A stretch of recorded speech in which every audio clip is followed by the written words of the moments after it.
Bonjour à tous les frères et sœurs en Christ dans le monde entier, que ce soit en Europe, que ce soit en Asie, que ce soit en Amérique, que ce soit en Chine, quel que soit le lieu où vous trouvez dans le monde entier, que ce soit dans les îles, quel que soit le lieu dans les îles où vous habitez, qui suivez en direct ce message, qui prendront par la suite le message en cours, car nous parlons sur cette chaîne que du Seigneur Jésus-Christ, car la Bible est christocentrique, que tout est centré sur notre Seigneur Jésus-Christ. Et bienvenue à toutes les nouvelles personnes qui prendront ce message en cours. Nous allons parler de la prière sacerdotale que Jésus-Christ a faite dans l'évangile de Jean, chapitre 17. Et avant de commencer ce message, nous allons placer ce moment entre les mains du Seigneur. Père, merci pour ta grâce, merci pour ta bonté, merci pour tout ce que tu fais dans nos vies, tes hauts faits, tes bienfaits. Merci pour toutes les œuvres que tu as préparées dans nos vies avant que nous soyons nés, car c'est toi qui as planifié tout ce travail avant même que nous soyons nés pour les accomplir selon ta grâce, selon ta miséricorde, pour l'édification de mon frère, de ma soeur dans son ministère, pour laquelle tu l'as appelé, pour être édifié, pour être consolidé, pour être affermi en Jésus-Christ, pour travailler dans son appel, pour t'éclairer, pour t'illuminer, pour être bâti en Jésus-Christ, pour ta gloire, Papa, dans le nom puissant du Seigneur Jésus-Christ. Amen. Donc, je vais faire la lecture de Jean chapitre 17 à partir du verset 9. Là, c'est Jésus-Christ qui fait cette prière en tant que grand prêtre, selon le grand souverain sacrificateur, selon l'ordre de Melchisedec. Là, il est en train de faire sa fonction de grand prêtre qui est intransmissible, car c'est Jésus-Christ seul qui est le grand prêtre selon l'ordre de Melchisedec. Nous sommes des sacrificateurs, mais lui, c'est le grand.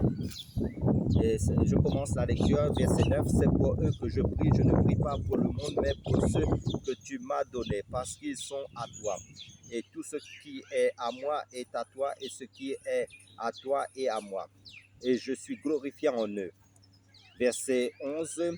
Je ne suis plus dans le monde et ils sont dans le monde. Et je vais à toi, Père Saint, garder en ton nom que tu m'as donné afin qu'ils soient un comme nous.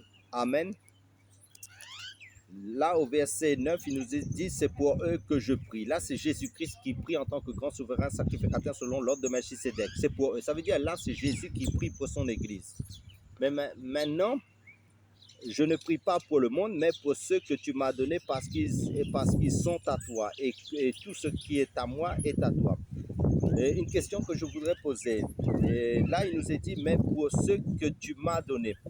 Mais en fin de compte, nous existions déjà, en fin de compte, en tant qu'Église, si vous regardez ce passage. Donc, ça confirme bien la parole de Dieu que je vais donner, en fait, parce qu'il nous est dit dans le livre d'Éphésiens que Dieu, avant la fondation du monde, il nous connaissait. Et dans comment le Seigneur nous connaissait, c'est ça qu'il faut comprendre.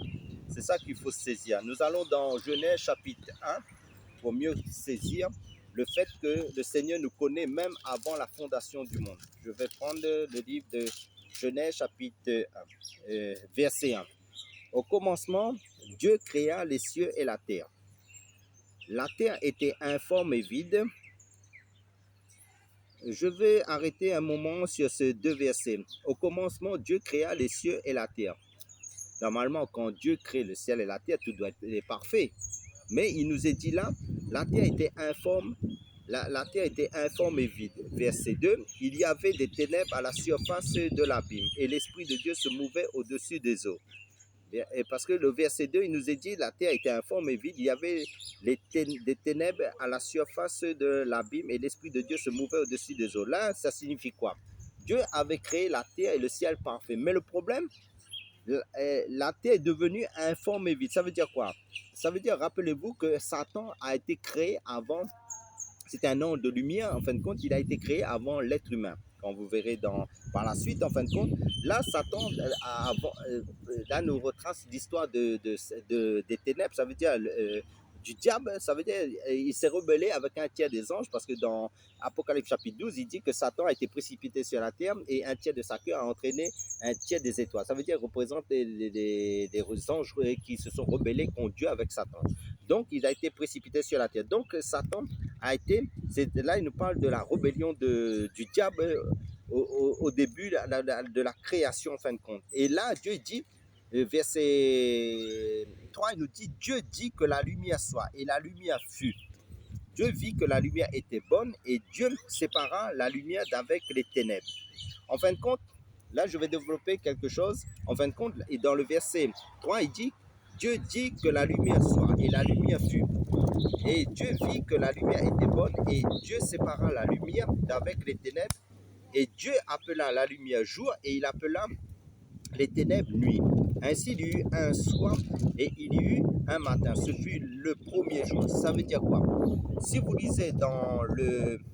là, il nous parle du premier jour. En fin de compte, le premier jour, Dieu créa son Église. Si vous avez, c'était dans son esprit. C'est ça qu'il faut comprendre. Parce qu'il dit, là, il faut comprendre la lumière spirituelle. Ça veut dire que ce n'est pas la lumière du soleil. Hein?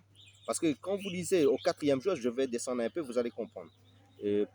Après, je vais revenir dans ce passage pour mieux comprendre que ce n'est pas la lumière du soleil, ce n'est pas la lumière de la lune. Parce que dans le...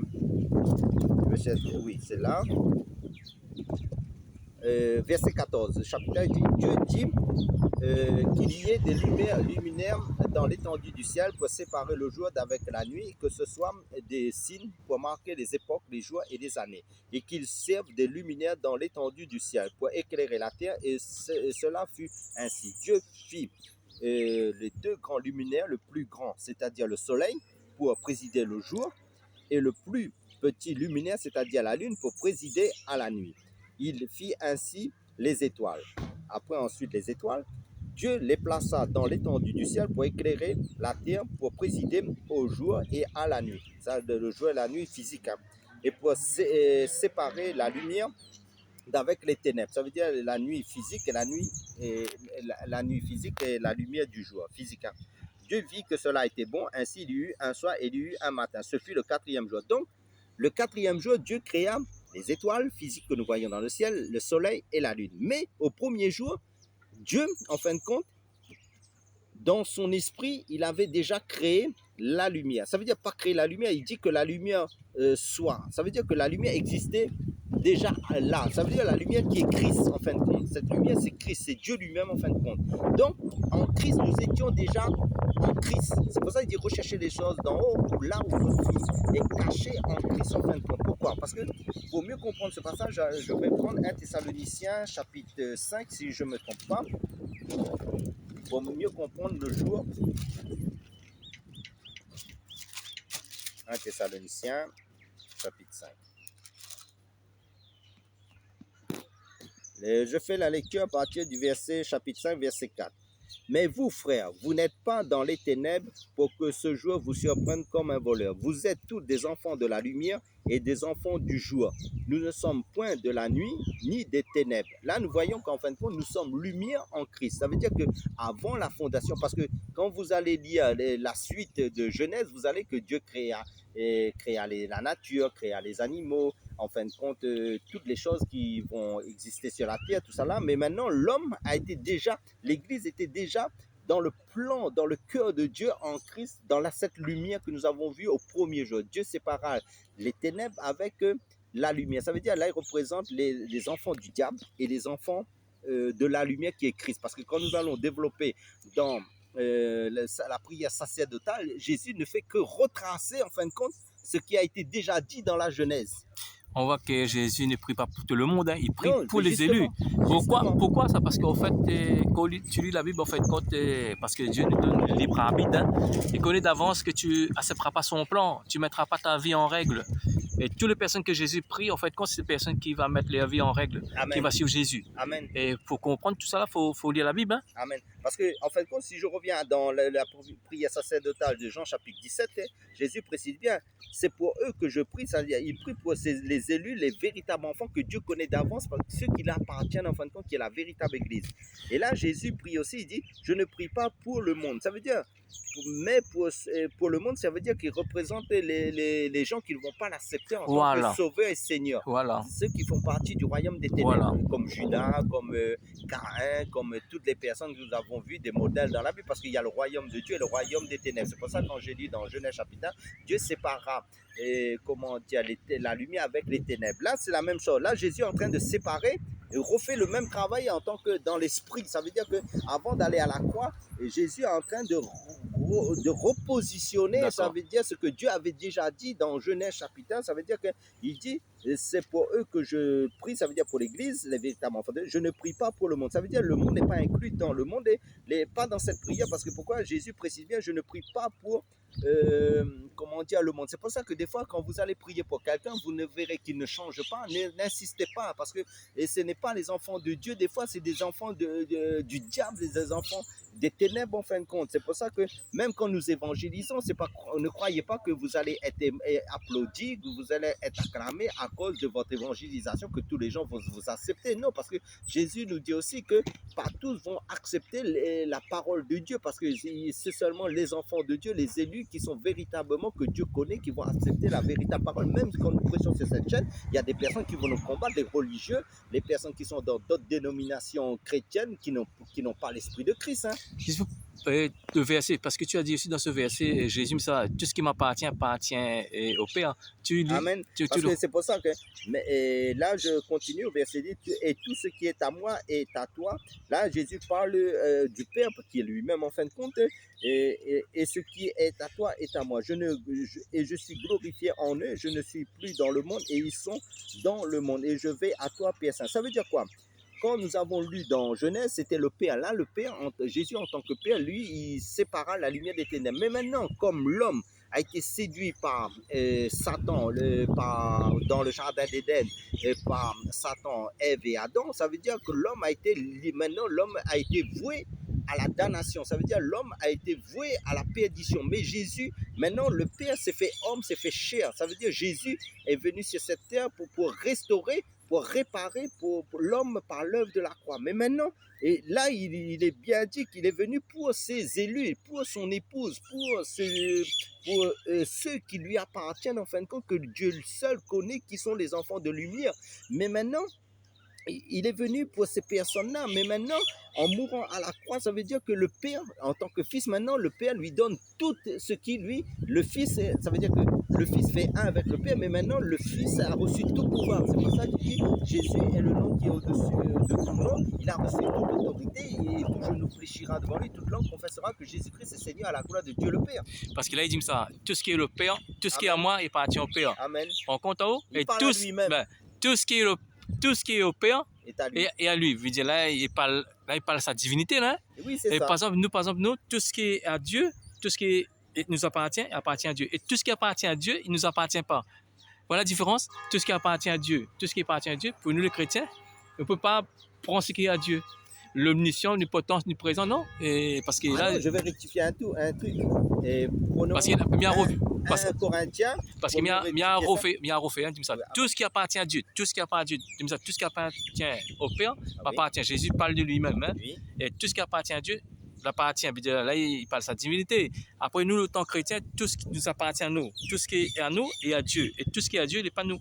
Pourquoi? Parce qu'il y a des choses qui appartiennent à Dieu. On ne peut pas avoir parce que l'omniscient, l'omnipotence, l'omniprésent. Ah non, ça c'est autre chose. Ça c'est autre chose. C'est ça là Jésus est en train de dire là. Non.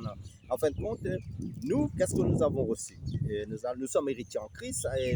Par exemple, dans 1 Corinthiens, il nous est dit, pour mieux l'omniscient, omnipotent, personne ne ça, c'est pas possible. Oui, parce que là, parce que Jésus a tout ça, parce que par exemple, Jésus c'est lui qui est le créateur. Par exemple, pour même le grand souverain sacrificateur, nous pouvons pas. Oui. Nous sommes des souverains sacrificateurs, mais nous ne sommes pas qui est intransmissible, parce que dans l'ancienne alliance, le grand souverain sacrificateur transmettait à la descendance de la. Mais là, en Jésus, non, c'est éternel. Tu recherches le verset, je fais toujours un verset, hein, Colossiens 1, verset 15-16, le Fils est l'image du Dieu invisible, le premier-né de toute la création. C'est en lui que tout est créé, dans le ciel et sur la terre.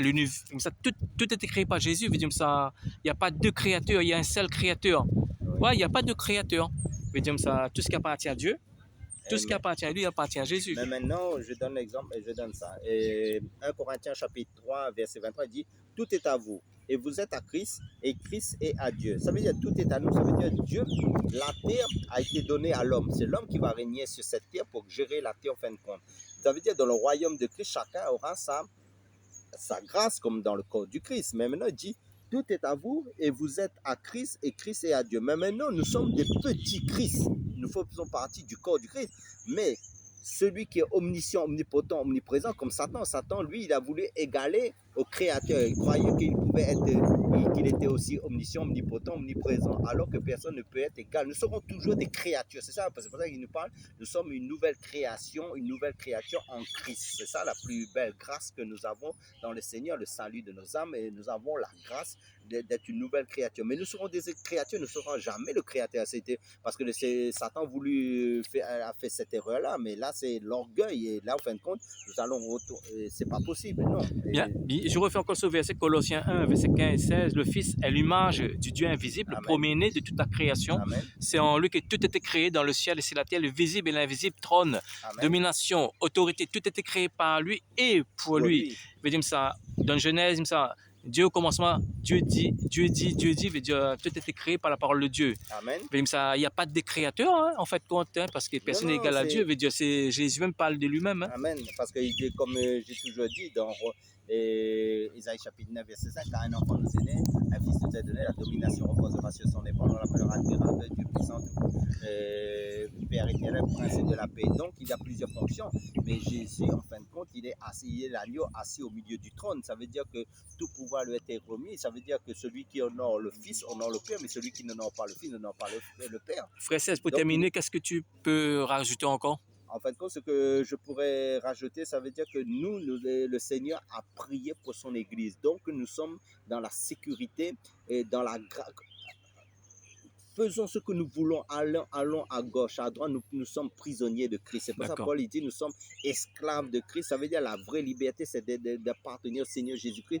Nous sommes des êtres célestes, divins en Christ, en esprit. C'est ça qu'il faut comprendre. Et beaucoup de personnes ne comprennent pas s'ils sont dans la chair, s'ils sont intellectuels ou s'ils sont religieux. C'est ça qu'il faut comprendre. Ça veut dire que notre cité n'est pas terrestre, notre cité est céleste. Et en fin de compte, est divin. Sois béni. Soyez tous bénis à la prochaine vidéo.